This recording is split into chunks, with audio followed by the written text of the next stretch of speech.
Hello friends, welcome to my channel.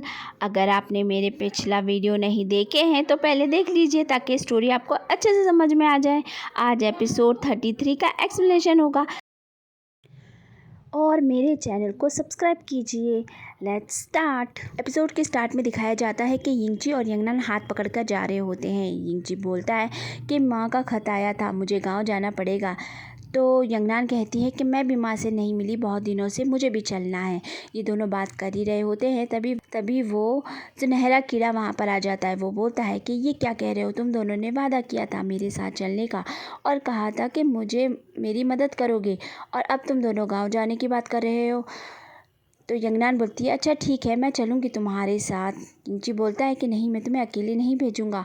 वहाँ पर तेई आ जाता है। वो कहता है मैं चला जाऊँगा साथ में, और इन लोगों की बात हो जाती है। वो बोलता है ठीक है, सवेरे हम लोग अदृश्य पुल के पास मिलेंगे और वहीं तुम भी आ जाना। ये बोलकर तेई और वो सुनहरा कीड़ा वहाँ से चले जाते हैं। अब यंगनान यिंगची को कहती है कि मुझे तुमसे कुछ कहना है। वो बोलता है क्या कहना चाहती हो। वो बोलती है कि मुझे बाइकुई से मिलने जाना है और मैं जल्दी ही वापस जाऊंगी। वो उसे खुशी खुशी जाने देता है। अगले सीन में बाइगुई और चिलियान साथ में होते हैं। वो उसको बोलता है कि तुम्हें भी यहाँ पर बहुत मुश्किलों का सामना करना पड़ रहा है। वो कहती है नहीं, वहाँ पर मुझसे ज़बरदस्ती काम कराया जाता था, यहाँ मैं अपनी मर्ज़ी से कर रही हूँ। तो वो बोलता है कि उस गांव में अब जो खून खराबा हुआ है मास्टर के कहने पे हुआ है। वो बोलती है हाँ, लेकिन तुम्हारे लिए अब कोई भी गवाह नहीं बचा, सारे लोगों को मार दिया गया है। ये बात कर ही रहे होते हैं, तभी बाइगुई को दर्द शुरू हो जाता है और वो बहुत ही ज़्यादा घबरा जाता है और तड़पता हुआ गिर जाता है ज़मीन पर। ज़मीन पे गिरने के बाद बाइगुई को बहुत ज़्यादा सर्दी लग रही होती है। चिलियान समझ नहीं पाती है कि क्या हो गया। वो कहती है तुम्हें बहुत ठंड लग रही, क्या तुम्हें ठंड का जहर दिया गया है। वो उसे कुछ बोल ही नहीं पा रहा होता है, तभी उसकी पास से वो डब्बिया गिर जाती है जिसमें वो अनंत अग्नि का गोला होता है। ये ले लो, तुम ठीक हो जाओगे। वो बोलता है कि मैं नहीं लूँगा और इसे फेंक दो, और उसे झटके से फेंक देता है। वो बोलती है बाइगुई इस तरह मत करो, मैं तुम्हें बचाऊंगी और मैं अभी आती हूँ। और वो वहाँ से भाग जाती है उसके लिए अग्नि लाने के लिए। वो बाहर नकाब लगा के जा रही होती है, तभी यंगनान वहाँ पे आ जाती है। यंगनान उसका पीछा करती है और दोनों में लड़ाई हो जाती है। यंगनान उसे मारना चाहती है, वो उसे मारने के लिए बोलती है, तो वो बोलती है कि मार दो, मार दोगी तो बाइगुई भी मर जाएगा। हम दोनों ने एक पानी पिया है जिसकी वजह से हम दोनों जुड़े हुए हैं, अगर तुम मुझे मारोगी तो वो भी मर जाएगा। ये सुनने के बाद यंगनान पीछे सरक जाती है और उसे बिना कुछ कहे वहाँ से जाने देती है। अगले सीन में यंगनान बाइगुई के पास होती है। वो बाइगुई का ध्यान रख रही होती है। बाइगुई काफ़ी देर से बेहोश होता है, उठ ही नहीं रहा होता है। तभी उसका हाथ यंगनान के हाथ पे लगता है और वो जग जाता है। वो उसे देखता है। बाइगुई उसे कहता है कि तुम यहाँ पर आ गई, मैं कब से तुम्हें मिलना चाहता था। वो बोलती है कि हाँ, मुझे बहुत कुछ पता चल गया है तुम्हारे बारे में। वो बोलता है कि क्या पता चल गया। वो बोलती है कि मुझे चिलियान ने बताया है कि तुमने उस कुंड का पानी पिया है और अब तुम दोनों जुड़े हुए हो। तुमने ये बात मुझे उससे पहले क्यों नहीं बताई। वो बोलता है मैं बताना चाहता था, लेकिन मुझे लगा कि शायद तुम को अच्छा नहीं लगेगा। वहाँ पर मेरी मजबूरी थी जो मुझे ये करना पड़ा। यंगनान बोलती है मैं सब समझ जाती, लेकिन तुमने मेरे साथ में कोई भी बात सही नहीं बताई है, और आज मैं तुमसे यही कहने आई हूँ कि अब से हम दोनों का रिश्ता ख़त्म है। वो बोलता है कि मुझे माफ़ कर दो। वो बोलती है नहीं, जिस दिन तुमने मुझे दुख पहुंचाया और मुझे ज़ख्मी किया उसी दिन तुम मेरे दिल से उतर गए, और अब हम दोनों के बीच कुछ नहीं हो सकता। ये कहकर वो चली जाती है। बाइगुई उसे रोकना चाह रहा था, लेकिन उसकी हालत ऐसी नहीं थी। वो वहीं बेहोश होकर गिर जाता है। अगले सीन में दिखाया जाता है यंगनान रोते हुए गेट के पास पहुंचती है। वहाँ यिंगची उसका इंतज़ार कर रहा होता है। वो उसे बोलती है कि पता नहीं क्यों मेरे ये आंसू आ रहे हैं, मैं क्यों दुखी हूँ, मुझे कुछ समझ नहीं आ रहा। यिंगची उसे दिलासा देता है और कहता है कि कोई बात नहीं, मैं हूँ ना तुम्हारे साथ, मैं तुम्हारे सारे दुख दर्द सब अपने ऊपर ले लूँगा। सीन यहीं पे कट हो जाता है। यहाँ चिलियान हावली की अग्नि लेकर आ जाती है और बाइगुई को बचा लेती है। अब बाइगुई को वो लिटा देती है और उसके पास ही बैठ जाती है। उसे देखने से ऐसे लग रहा था जैसे वो तो उसे बहुत चाहती है, लेकिन वो तो उसे बिल्कुल भी नहीं चाहता। बेचारी फिर भी वहीं पर बैठी रहती है। दूसरे दिन सुबह हो जाती है। यंगनान एक खत लेकर आती है और दरवाजे पे लगा के जाने लगती है। चिलियान उसको बोलती है मैंने तुमसे पूछा था, अगर बाई वैसा नहीं हुआ क्या तब भी तुम उसे पसंद करोगी। तो वो बोलती है मुझे पहले हकीकत का पता नहीं था, लेकिन अब मुझे सब कुछ पता चल गया है और मैं उसे अब नहीं चाह सकती। वो बोलती है कि तुम कैसी इंसान हो, मैं तो जिसको चाहूँगी उसे उसकी अच्छाई और बुराई दोनों के साथ चाहूँगी, लेकिन तुम ऐसी नहीं। तो वो बोलती है कि हाँ मैं ऐसी नहीं, ये बोलकर वो वहाँ से चली जाती है। चिलियान वो खत लेकर अंदर चली जाती है। वहाँ पर बाईगुई होता है, वो पूछता है क्या क्या यंगनान आई थी। चिलियान उसे वो खत पकड़ा देती है। बाईगुई उस खत को पढ़ता है। उसमें लिखा था कि अब हम दोनों के बीच सब कुछ खत्म और आज के बाद वो उससे मिलने की कोशिश ना करे। ये पढ़ने के बाद तो पागलों की तरह भागता हुआ यंगनान के पीछे जाता है। वहाँ यंगनान गेट के बाहर पहुँचती है तो उसे हिंगची, तेई और वो सुनहरा कीड़ा मिलता है। तेई और सुनहरा कीड़ा आगे चले जाते हैं और हिंगची पूछता है कि इतनी देर क्यों हो गई।